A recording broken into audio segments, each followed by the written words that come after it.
There is a quiet truth that lingers in the background of our lives, yet most people only discover it after years of struggle, success, failure, and endless searching. It is the truth that the harder you chase happiness, the more elusive it becomes. From the moment we are children, the world begins to whisper in our ears, "Work hard and you'll be happy. Achieve more and you'll be happy. Find the right person and you'll be happy." This narrative becomes the invisible thread guiding our lives. We believe happiness is always just one step away, at the next achievement, in the next purchase, or with the next milestone. But as the years pass, many realize something unsettling. Each time happiness seems within reach, it slips through our fingers like water. The new job loses its shine. The new house quickly feels ordinary. The relationship we thought would complete us brings its own challenges. And so we run faster, thinking happiness is waiting just beyond the next horizon. Yet deep down, an unease grows, because instead of feeling fulfilled, we feel restless. Instead of feeling complete, we feel hollow. And instead of discovering happiness, we find ourselves chasing shadows. This is the paradox of happiness. The more desperately you try to hold on to it, the faster it fades away. Like trying to grasp smoke with your hands, the pursuit itself ensures that it escapes you. And that raises a profound realization. Perhaps happiness is not something to pursue at all. Perhaps it is not a destination at the end of the road, but something entirely different. In the journey ahead, let us unravel why chasing happiness often leads to misery, and how understanding this paradox can transform the way we live, love, and experience life itself. 1. The trap of chasing happiness. Happiness today has been packaged, marketed, and sold as though it were a commodity. Every billboard, commercial, and influencer seems to whisper the same promise. Buy this, achieve that, and then you will finally be happy. It is subtle but constant. A perfume bottle isn't just a fragrance. It's marketed as the key to romance. A luxury car isn't just a machine. It is portrayed as the gateway to success, admiration, and fulfillment. Even wellness products, ironically, are often sold with the silent guarantee that they will fix your inner emptiness. Social media multiplies this illusion tenfold. We scroll through curated feeds of people smiling on beaches, holding trophies, traveling to exotic destinations, or posing with their picture-perfect families. What we forget is that behind every photo is a carefully constructed story, a highlight reel that often hides loneliness, insecurity, and doubt. But our minds don't interpret it that way. Instead, they say, "Look, everyone else is happy, you are falling behind." This is where the trap tightens. Because the moment happiness becomes external, it turns into a race without a finish line.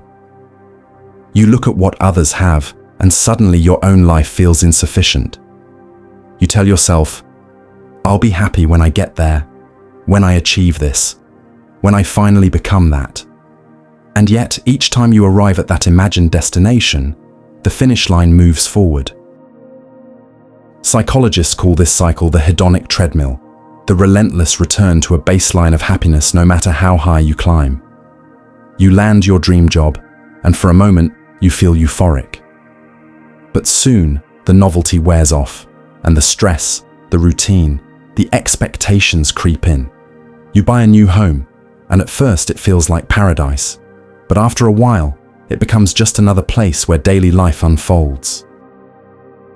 Even falling in love, as intoxicating as it may be, eventually shifts into normality. The intensity fades, and you're left searching for the next spark. The treadmill doesn't stop. And the cruelest part is this: the faster you run, the more exhausted you become, but the scenery around you never truly changes. You keep chasing, but happiness always remains one step ahead. The trap is not that we want to be happy. The trap is believing happiness is something out there, hidden in possessions, achievements, or other people. When you chase happiness as a prize, you reinforce a dangerous belief that who you are right now is not enough. That until you reach something in the future, you are incomplete. And nothing creates suffering faster than the conviction that you are fundamentally lacking. 2. Why chasing creates misery. When happiness is turned into a destination, life becomes a constant measurement. You begin to evaluate yourself, not by the fullness of your experience, but by how close you are to some imagined state. This is where misery quietly takes root. The mind becomes obsessed with comparison. You look back and wonder, am I happier than I was last year?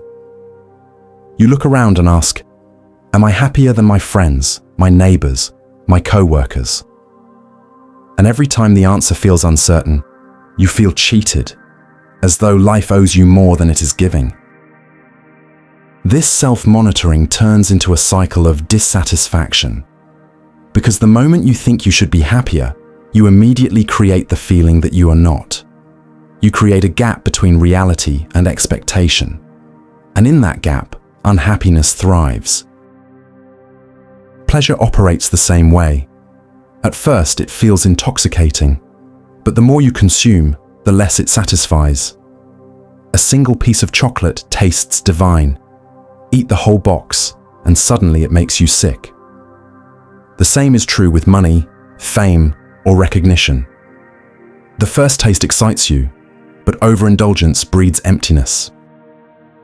That's why Epicurus, one of the great ancient philosophers, warned us centuries ago, endless pursuit of pleasure doesn't create joy, it creates dependency.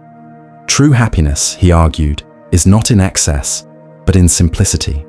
A piece of bread shared with a friend could bring more satisfaction than a feast consumed in greed. The Buddha taught a similar truth. Suffering arises from craving, from the constant desire for things to be different than they are. His insight was radical. He said, there is no path to happiness. Happiness is the path. In other words, you cannot capture happiness as a trophy at the end of a struggle. It exists only in the way you walk, in the presence you bring to each moment. Modern psychology confirms what the sages always knew. Research shows that people who set being happy as their ultimate goal often end up lonelier, more anxious, and less fulfilled. They measure their feelings constantly, and in doing so, they rob themselves of the very spontaneity and flow that create joy. Happiness cannot survive under the weight of constant scrutiny. It is like a shy bird that lands on your shoulder only when you stop trying to catch it. This is why chasing happiness creates misery. The pursuit itself implies lack. Each time you say, I'll be happy when, you are also saying, I am not happy now. And life, heard through that lens, becomes a never-ending statement of insufficiency. True contentment, by contrast, arises when you stop measuring, stop comparing, and stop running. It appears when you are no longer obsessed with getting somewhere else. It appears when you are simply here, alive, breathing, present. 3. The shift of perspective. The turning point begins the moment you stop treating happiness like a trophy and start seeing it as the fragrance of a life well lived. Happiness, in its truest form, is not an object of pursuit. It is not a destination at the end of some long road. It is the quiet, subtle echo of alignment. Alignment with your values, your truth, and the present moment. Think of happiness like the sunlight. If you run frantically trying to catch the sun, you'll exhaust yourself, forever chasing. But if you simply stop, stand still, and open your eyes, the sunlight was already there, bathing you in warmth the whole time. The pursuit blinds you. Presence reveals it. When you stop saying, I need to be happy, and instead ask, how can I live meaningfully? How can I live authentically? How can I live awake? Something shifts. You no longer chase a ghost. You begin to embody a life that naturally gives rise to joy. Psychologists often describe this as the state of flow. Those moments when you are so immersed in what you are doing, painting, writing, gardening, playing music, or even washing dishes with full attention, that you lose all sense of time. In those moments, you aren't thinking, "Am I happy right now?" You are simply alive. And in being fully alive, happiness appears on its own, effortless and uninvited. Notice how your happiest memories were rarely planned. They weren't the moments you sat down and demanded joy. They were the times you were deeply connected, laughing uncontrollably with a friend, holding someone you love in silence, watching the ocean waves crash endlessly as if speaking in a language older than words. In those moments, you were not calculating happiness. You were simply present. And presence, by its very nature, produces joy. This is why the paradox is so cruel. The more you analyze happiness, the more it disappears. But the more you give yourself to life itself, without demanding it to entertain you, the more happiness gently arises like a shadow following your steps. And so the shift of perspective is not about giving up on happiness. It is about moving from pursuit to presence, from chasing to receiving, from trying to capture happiness to allowing happiness to emerge naturally as the byproduct of living truthfully. It is here that life begins to soften. The restless striving fades, the obsessive measuring loosens, and joy begins to flow, not because you demanded it, but because you finally stopped getting in its way. 4. Ancient wisdom meets modern psychology. This insight, that happiness cannot be chased, is not new. It has been whispered for thousands of years across cultures, philosophies, and spiritual traditions. And remarkably, modern science now confirms what the ancients always knew. The Stoics of ancient Greece, such as Epictetus and Marcus Aurelius, taught that happiness is not determined by external events, but by how we interpret them. To them, the world was unpredictable, fragile, and often cruel.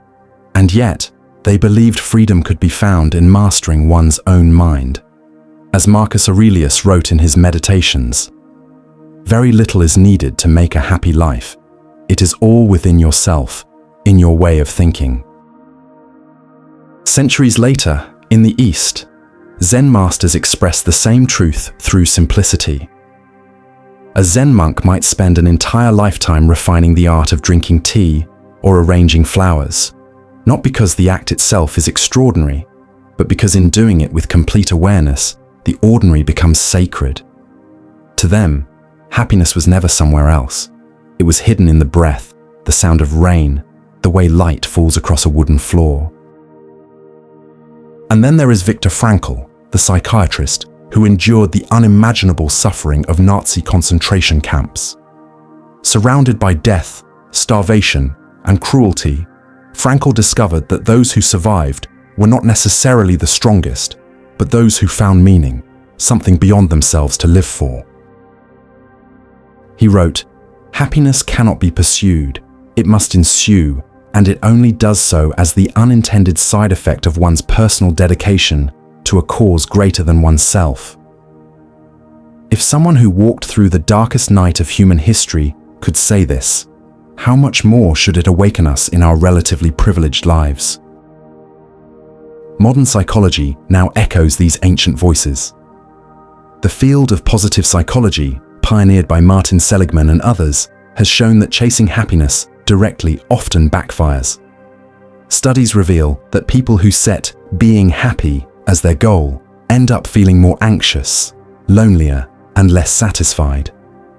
But those who live with gratitude, cultivate close relationships, pursue meaningful goals, and practice mindfulness consistently report higher well-being. Gratitude rewires the brain, shifting focus from what is missing to what is already present. Relationships remind us that joy multiplies when shared. Meaning transforms suffering into strength, turning life's challenges into stepping stones.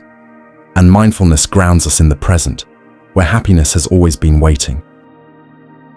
What is extraordinary is how seamlessly ancient wisdom and modern science converge. They are not in conflict. They are two voices singing the same song across the centuries. Stop running after happiness. Stop trying to force joy into your life. Instead, anchor yourself in meaning, awareness, and presence.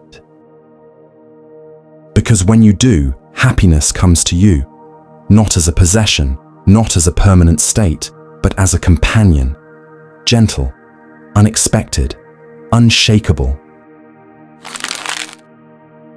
5. Returning home. So the paradox unravels. Happiness is not something you must chase. It is not a destination on some distant horizon. It is not hidden in possessions, accomplishments, or the approval of others. It is something far simpler, a quiet presence that has always been here, waiting for you to stop running long enough to notice. The greatest illusion we live under is that happiness is out there, somewhere beyond us. We run in circles, through careers, relationships, and endless distractions, convinced that if we just reach the next milestone, life will finally feel complete. But the moment you stop, the moment you allow yourself to breathe and look inward, you realize the thing you were chasing was never lost. You were simply too busy running to see it. Returning home does not mean going back to some physical place. It means coming back to yourself, the self that exists before the comparisons, before the endless wanting, before the fear of not being enough. It is the self that is content simply to be alive. Consider the laughter of a child. It bubbles up, unforced, for no reason at all. A child does not need the perfect career, the perfect body, or the perfect plan for the future to feel joy. Their happiness arises because they are immersed in the moment, untouched by the demands of the chase. When we return to ourselves, we rediscover that same innocence. We learn to let joy find us, the way sunlight finds a window. Think of the small things that so often pass unnoticed. The softness of morning light spilling across your room. The taste of food when you eat slowly and with gratitude. The sound of rain against your window at night. These are not interruptions to life. They are life itself. They are proof that happiness is not an achievement. It is a recognition. Returning home is also about unlearning. We live in a culture that trains us to strive, to measure, to compare. But happiness does not live in comparison. It lives in connection. It is not, am I happier than I was yesterday? It is, can I be fully alive right now? The moment you let go of the race, the very air around you begins to feel lighter. This return is not always dramatic. Often, it is subtle, like a soft exhale after holding your breath for too long. It happens in silence, when you stop demanding more from life and start listening to what life has already given you. It happens when you stop trying to control every outcome and begin to trust that being present is enough. And here lies the great discovery. When you stop asking life to give you happiness, you realize life itself is happiness. Existence itself is a gift. The fact that you are breathing, conscious, able to see, hear, and feel. This is already enough. What more proof do you need that joy is possible, here and now? It is in this stillness, this returning home, that you understand happiness was never hiding. It was only waiting for you to stop running. The paradox of happiness teaches us something deeply liberating. Happiness is not something out there to be hunted down. It is not a trophy, not a possession, not even a permanent state. It is the quiet radiance that arises when you are fully alive, fully present, and fully yourself. So instead of asking, how can I be happy? Ask instead, how can I live more authentically, more meaningfully, more awake? And in that living, happiness will follow you. Softly, naturally, like a shadow that never leaves. If this message resonates with you, consider joining our journey here on Wisdom Path. Together, we explore the timeless truths of spirituality, psychology, and philosophy to illuminate the path toward a deeper life. Because happiness is not something to chase, it is something to live.